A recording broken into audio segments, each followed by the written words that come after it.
എല്ലാവർക്കും നമസ്കാരം. ഞാൻ സരിത മഹേശ്വരൻ. ഇന്ന് ശ്രീകൃഷ്ണവിലാസ മഹാകാവ്യത്തിൻ്റെ 7ാമത്തെ സർഗത്തിലെ 27ഉം 28ഉം ശ്ലോകങ്ങളാണ് നമ്മൾ പഠിക്കാൻ പോണത്. 2 ശ്ലോകങ്ങളിലും വസന്തമാലിക വൃത്തം തന്നെയാണുള്ളത്. വസന്തത്തിനെ കുറിച്ചുള്ള വർണ്ണന തന്നെയാണ് ഇവിടെയും വരണത്. ശ്ലോകം നോക്കൂ. കുസുമേഷു മധൂനി മാധവീനാം പ്രസരത് സൗരഭദിഗ്ധദിങ്മുഖാനി ഉപയുജ്യ ചിരം മദാതിരേകാത് പഥികൈ സാർദ്ധമഘൂർണതദ്വിരേഭ. ആദ്യം പദച്ഛേദം പറയാം. കുസുമേഷു മധൂനി മാധവീന പ്രസരത് സൗരഭദിഗ്ധദിങ്മുഖാനി ഉപയുജ്യ ചിരം മദാതിരേകാത് പഥികൈ സാർദ്ധം അഘൂർണത ദ്വിരേഭ. ഇവിടെ പഥികന്മാരോട് കൂടിയിട്ട് വണ്ട് ചുറ്റിക്കറങ്ങി നടന്നു എന്നാണ് വർണ്ണിക്കുന്നത്. അതൊക്കെ വസന്തകാലത്തിന്റെ ചില പ്രത്യേകതകൾ കൊണ്ടാണ്. നമുക്ക് അന്വയത്തിലേക്ക് കിടക്കാം. മാധവീനാം കുസുമേഷു. മാധവി ലതകൾ എന്ന് പറഞ്ഞാൽ മുല്ലവള്ളികളാണ്. ആ മുല്ലവള്ളികളിൽ വിരിഞ്ഞു നിൽക്കുന്നതായ പൂക്കളിൽ, അതാണ് മാധവീനാം കുസുമേഷു, പൂക്കളിലുള്ളതായ മധൂനി. മധുനി എന്ന് പറഞ്ഞാൽ, മധു എന്ന് പറഞ്ഞാൽ 2 അർത്ഥമുണ്ട്. തേനെന്നും അതുപോലെ തന്നെ വസന്തം എന്നൊക്കെ അർത്ഥമുണ്ട്. ഇവിടെ തേൻ എന്നാണ് അർത്ഥം. ആ പൂക്കളിൽ നിറഞ്ഞു നിൽക്കുന്ന തേൻ മധുനി. എങ്ങനെയുള്ള തേനാണ് എന്നുണ്ടെങ്കിൽ പ്രസരത് സൗരഭ ദിഗ്ധ ദിങ്മുഖാനി മധുനി ഉപയുജ്യ. പ്രസരത് എന്ന് പറഞ്ഞാൽ വ്യാപിച്ചു നിൽക്കുന്നതായ സൗരഭം. ആ തേനിനൊരു മണമുണ്ട്, തേനിനൊരു വാസനയുണ്ട്, ആകർഷിക്കത്തക്കതായിട്ടുള്ള ഒരു വാസന. ആ വാസന, അതായത് പൂവിൽ നിറയെ തേനുണ്ടാവുമ്പോൾ, വസന്തകാലത്ത് പൂക്കൾ വിരിയണു, ആ പൂക്കളിൽ നിറയെ തേനുണ്ടാവുമ്പോൾ തേനിന്റെ വാസന പരക്കുന്നത് കൊണ്ട് പക്ഷികളായാലും വണ്ടുകളായാലും മറ്റ് തേൻ കുടിക്കാൻ ഇഷ്ടമുള്ളതായ മറ്റേത് ജീവികളായാലും പൂക്കളുടെ അടുത്തേക്ക് പറന്നു വരാറുണ്ട്. അപ്പോൾ ചുറ്റുപാടും ദിക്കുകളെ മുഴുവനും തേൻ അതിന്റെ വാസന കൊണ്ട് മതിപ്പിക്കുകയാണ് എന്ന് കവി പറയാണ്. ചിലപ്പോൾ മനുഷ്യർക്കൊക്കെ അത്ര വാസനിക്കാൻ വശമില്ലാത്തതുണ്ടാവുള്ളൂ. മറ്റു മൃഗങ്ങള്, തേൻ ഉണ്ണാൻ വരുന്ന കിളികളുണ്ട്, പൂമ്പാറ്റകളുണ്ട്, കരടി വരെയുണ്ട്. വലിയ മൃഗങ്ങൾക്ക് വരെ തേൻ നല്ല ഇഷ്ടമുണ്ട്. അപ്പോൾ അങ്ങനെയുള്ള ജീവജാലങ്ങൾ മുഴുവനും ഈ തേനിന്റെ വാസന അറിഞ്ഞ്, അതായത് തേൻ എവിടെയാണുള്ളത്, ഏത് പൂക്കളിലാണുള്ളത് എന്ന് തിരിച്ചറിഞ്ഞുകൊണ്ട് വരുന്ന ജീവികളുണ്ട്. അപ്പോൾ അവർക്ക് വേണ്ടിയിട്ടാണ് ഈ ലോകം മുഴുവനും വസന്തകാലം തേനിന്റെ വാസന കൊണ്ട് കുളിപ്പിച്ചു വച്ചിരിക്കുന്നത്. അതാണ് പ്രസരത് സൗരഭ ദിഗ്ധ ദിങ്മുഖാനി. തേനീച്ചകളൊക്കെ, തേനെടുക്കാൻ വരുന്ന തേനീച്ചകള്, തേൻ കുടിക്കാൻ വരുന്ന വണ്ടുകള്, അതുപോലെ പക്ഷികള്, അങ്ങനെ പലതും ഉണ്ട്. അവർക്കൊക്കെ വേണ്ടിയിട്ട് തേൻ നിറച്ചു വച്ചിരിക്കുന്നു. ആ നിറഞ്ഞ തേനിന്റെ വാസന ദിക്കുകളിൽ മുഴുവനും വ്യാപിച്ചിരിക്കുന്നു. പ്രസരത് സൗരഭ ദിഗ്ധ ദിങ്മുഖാനി. സൗരഭത്തിൽ മുങ്ങിയതായ ദിക്കുകളോടുകൂടിയ, അതായത് ഈ തേനിന്റെ സൗരഭം ദിക്കുകള് മുഴുവനും മുങ്ങി നിൽക്കുകയാണ്. ഇവിടെ അന്വയം പറയുമ്പോൾ പ്രസരിക്കുന്നത് കൊണ്ട്, വ്യാപിക്കുന്നത് കൊണ്ട് വാസനയിൽ മുക്കി വയ്ക്കുന്നതായ ദിക്കുകളോടുകൂടിയ തേൻ, തേനിലേക്കാണ് അന്വയിക്കേണ്ടത്.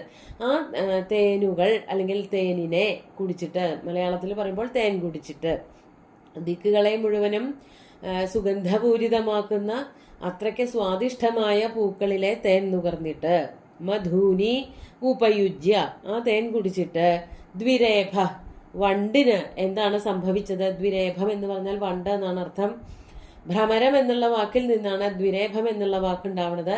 ഭ്രമരത്തില് 2 ര എന്നുള്ള അക്ഷരം, രകാരം എന്ന് സംസ്കൃതത്തിൽ പറയാറില്ല, രേഭം എന്നേ പറയാറുള്ളൂ. അപ്പോൾ 2 രേഭങ്ങൾ വരുന്നത് കൊണ്ടാണ് ഭ്രമരം എന്നുള്ള അതേ വാക്ക് തന്നെ ദ്വിരേഭം എന്നുള്ള മറ്റൊരു വാക്കായിട്ട് പരിണമിക്കുന്നത്. അതിന്റെ അർത്ഥം വണ്ട് എന്ന രൂഢമൂലമായിരിക്കുകയാണ്.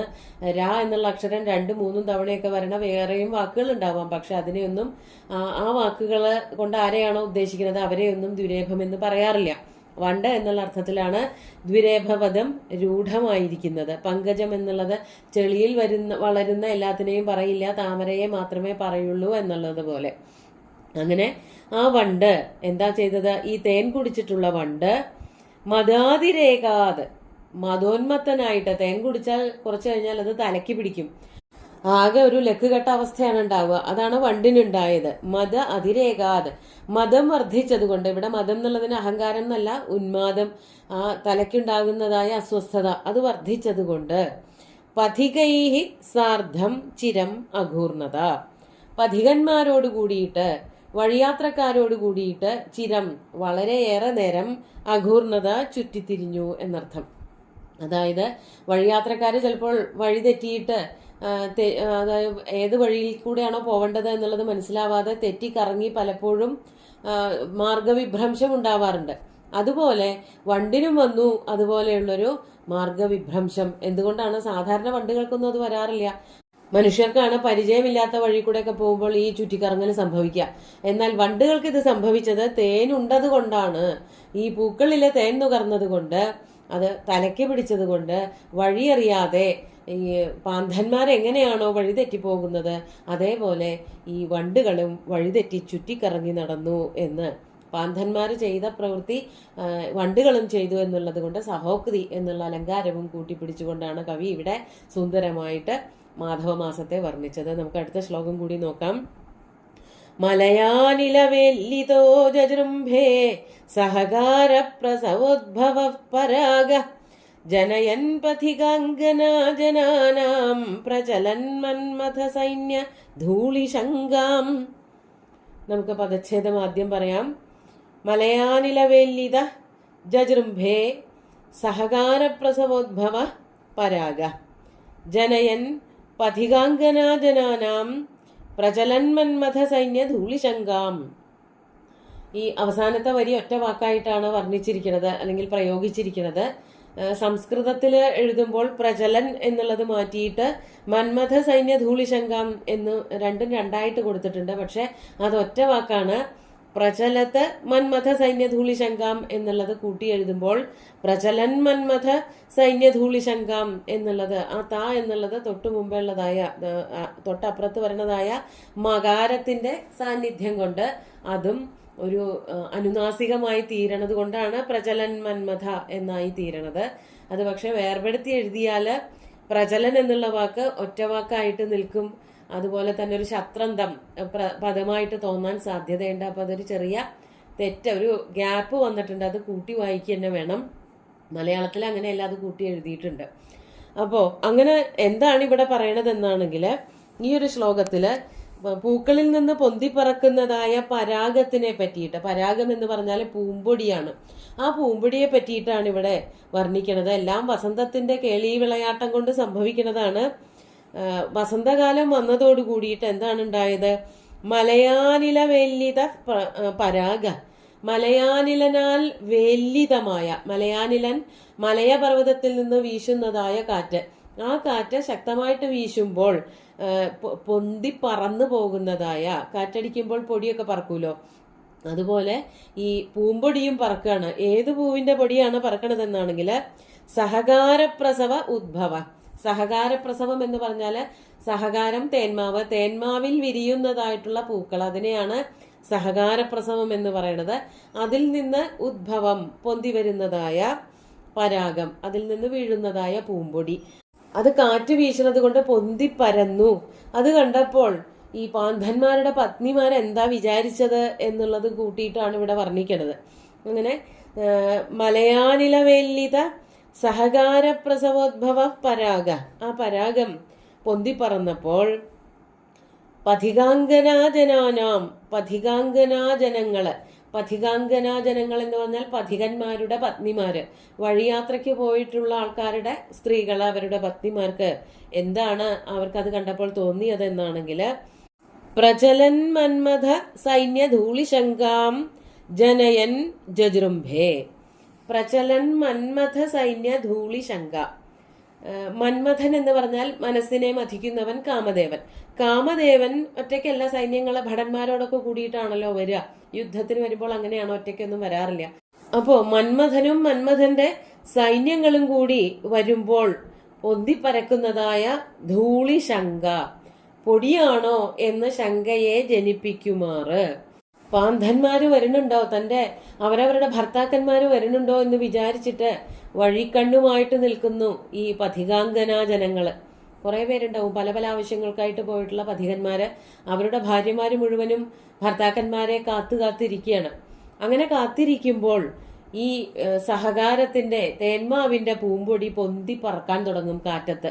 അത് കാണുമ്പോൾ മന്മഥന്റെ സൈന്യം വളരെ ശക്തമായിട്ടുള്ള യുദ്ധത്തിനായിട്ട് പൊടി പറത്തിക്കൊണ്ടുവരികയാണോ എന്നുള്ള ശങ്കയെ ജനിപ്പിക്കുന്നു.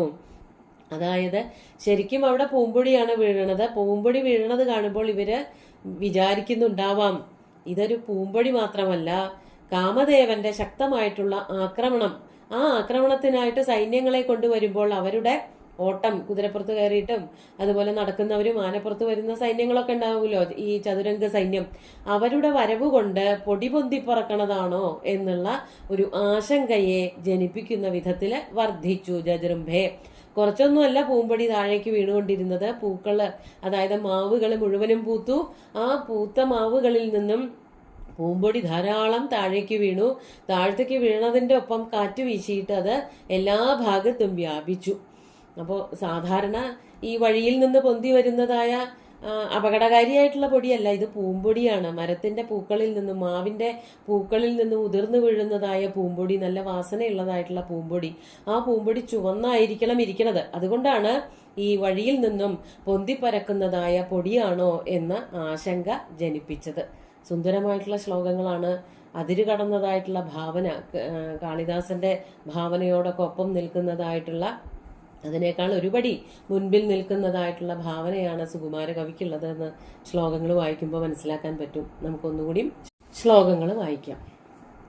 കുസുമേഷു മധൂനി മാധവീനാം പ്രസരത് സൗരഭദിഗ്ധദിങ്മുഖാനി ഉപയുജ്യ ചിരം മദാതിരേകാത് പഥികൈഃ സാർദ്ധമഘൂർണ തദ്വിരേഭ മലയാനിലവേല്ലിതോ ജജൃംഭേ സഹകാര പ്രസവോദ്ഭവഃ പരാഗ ജനയൻ പഥികാംഗനാ ജനാനാം പ്രചലൻ മന്മഥ സൈന്യധൂളിശങ്കാം. സുന്ദരമായിട്ടുള്ള 2 ശ്ലോകങ്ങളും ഭഗവാന്റെ കാൽക്കൽ അർപ്പിച്ചുകൊണ്ട് ഗുരുവായൂരപ്പനെ സാഷ്ടാംഗം നമസ്കരിച്ചുകൊണ്ട് എല്ലാവർക്കും ശുഭദിനം നേർന്നു നിർത്തട്ടെ. നന്ദി.